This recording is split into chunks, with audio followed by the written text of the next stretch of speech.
l'adjectif comme adverbe. Okay, so let's start right now.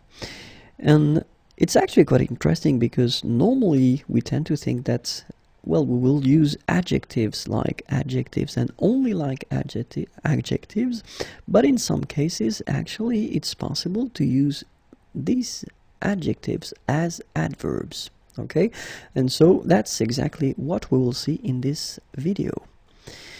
So keep in mind that to construct this adverb based on this adjective, you will have to, well, take this adjective and then you take la forme masculine and it will give you this neutral form, okay? So it means, and this is really important, that le féminin et le pluriel, actually they won't exist. As you will use this adjective as an adverb, it does mean that you don't do anything, you don't put anything at the end for the feminine or for the plural, you just keep it like that. Okay, so let's see a few examples now. The first one, les oiseaux volent haut. Okay, so you can see that here you've got haut, and it's an adjective, but as we connect it directly to the verb voler, okay, so it is an adverb.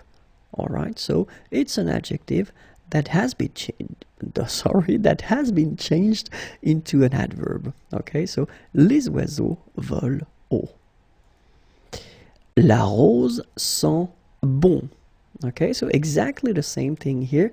You've got this bon, okay, it's an adjective, but you use it as an adverb.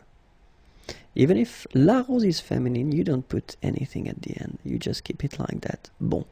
Okay? Il chante faux. Exactly the same thing. Faux, okay, is an adjective used as an adverb. And then elle travaille dur. Okay, so les oiseaux volent haut. La rose sent bon. Il chante faux. Elle travaille dur. Okay, so remember, haut, bon, faux, and dur are adjectives that are used as adverbs. So remember, the way to construct or to make it is you take your adjective, vous prenez l'adjectif, la forme masculine, and then you will get this adverb, so la forme neutre de l'adverbe, and keep in mind that you will never put the feminine at the end or the plural.